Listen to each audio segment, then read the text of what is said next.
Hello my dear student, आज के class में हम लोग एक्सरसाइज 10.6 देखेंगे और इस क्लास में हम लोग सीखेंगे कि अगर डायमीटर दिया हुआ है तो उसका सरकमफेरेंस कैसे निकाला जाता है। ठीक है, क्या हम लोग सीखेंगे? अगर डायमीटर दिया हुआ है तो उसका सरकमफेरेंस कैसे निकाला जाता है। ठीक, तो पहले हम लोग सीखते हैं कि सरकमफेरेंस क्या होता है, इसको ज़रा हम लोग जानने का कोशिश करते हैं। ठीक, तो यहाँ पे देखिए, ये हमारा सर्कल है। क्या है? सर्कल। और ये इसका सेंटर हो गया, ये सेंटर है और ये इसका रेडियस है। ठीक है, और ये जो बाहर वाला इसका जो लंबाई है इसी को बोला जाता है सरकमफेरेंस। क्या बोलते हैं? सरकमफेरेंस। ठीक है, और ये सरकमफेरेंस को हम लोग सी से डिनोट करते हैं और सी इक्वल टू होता है 2 पाई आर। क्या होता है? सी इक्वल टू 2 पाई आर होता है। ठीक, अब ये कैसे आया ये सब आप लोग को हायर क्लास में पढ़ना है। अभी बस आपको फॉर्मूला जानना है कि सरकमफेरेंस इक्वल टू होता है 2 पाई आर, जहाँ पे आर क्या है? रेडियस है। आर क्या है? रेडियस है। ठीक है, एक ये फॉर्मूला होता है और एक दूसरा फॉर्मूला, अगर रेडियस दिया हुआ रहेगा तब ये फॉर्मूला लगा देंगे, और अगर डायमीटर दिया हुआ है तो ये होगा C equal to pi D. क्या होता है? C equal to pi D, जहाँ पे D क्या है? D डायमीटर है। D क्या है? डायमीटर है। और R अगर यहाँ पे रेडियस है, तो अगर रेडियस दिया रहेगा तो C equal to 2 pi R लिखेंगे, और अगर डायमीटर दिया रहेगा तो C equal to pi by 2 लिखेंगे, जहाँ पे ये जो पाई है इसका वैल्यू होता है 22/7। ये फिक्स्ड है। पाई का वैल्यू क्या होता है? 22/7 होता है। ठीक है, अब हम लोग इस क्वेश्चन में चलेंगे। क्या बोलता है? क्या है? Find the circumference of circle whose diameter. देखिए, डायमीटर दिया हुआ, कितना दिया हुआ है? 4.2 सेंटीमीटर। कितना बाबू? डायमीटर कितना है इसमें? 4.2 सेंटीमीटर है। ठीक, और हम लोग को क्या फाइंड करना है? सरकमफेरेंस। तो डायमीटर दिया, C इक्वल टू क्या होता है? पाई डी। अभी बताएं, ये फॉर्मूला यूज करेंगे। C इक्वल टू क्या होता है? पाई डी। देखिए, तो पाई का वैल्यू कितना है? 22/7।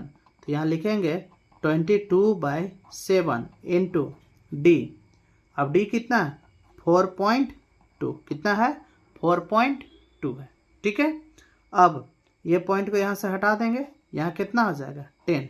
कितना आ जाएगा? 10 हो गया।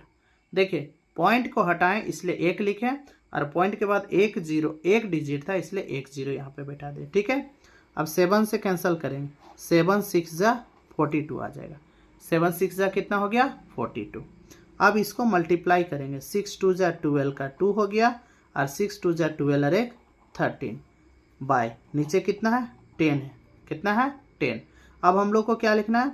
132, और इसको अगर 132 को अगर 10 से डिवाइड करेंगे तो इसका डिवाइड करने का बहुत आसान तरीका है। आपको क्या करना है, यहाँ जब जीरो रहे, मतलब 10 रहे, 100 रहे, 1000 रहे, तो इस तरह में डिवाइड करने का तरीका क्या है कि जितना जीरो होता है वो पीछे से गिन के पॉइंट बैठा देना उसके पहले।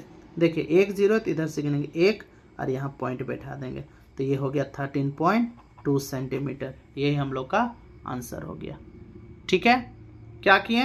देखिए, डायमीटर हमारा 4.2 सेंटीमीटर था, तो डायमीटर 4.2 सेंटीमीटर हो गया। ठीक है, और हम लोग को सरकमफेरेंस निकालना, ये बाहर वाला लंबाई निकालना है, तो इसके लिए क्या फॉर्मूला बताए थे? पाई डी। पाई का वैल्यू 22/7 इंटू डायमीटर कितना था? 4.2। अब ये पॉइंट को हटाएं तो 10 आ गया। अब 7 6 जा 42। अब इसको मल्टीप्लाई किया, 6 2 जा 12, 6 2 जा 12 और 1 13, नीचे कितना था? 10। अब आप इसको डिवाइड करोगे 132 को 10 से, तो 13.2 सेंटीमीटर आएगा। ठीक है, आई होप यहाँ तक सारे लोग को समझ में आ गया होगा। आगे बढ़ जाएं? हाँ, ठीक। चलिए, अब हम लोग नेक्स्ट क्वेश्चन की ओर बढ़ते हैं।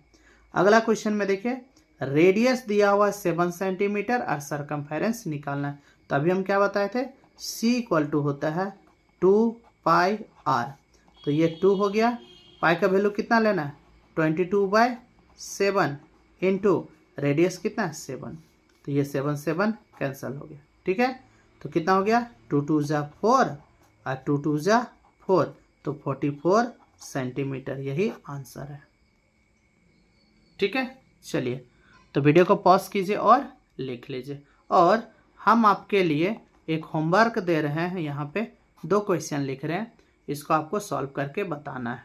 क्या है, एक में डायमीटर दिया हुआ है, डायमीटर आपका दिया हुआ है 14 सेंटीमीटर, और सरकमफेरेंस बताइएगा कितना आएगा। पहला क्वेश्चन ये आपके लिए होमवर्क है।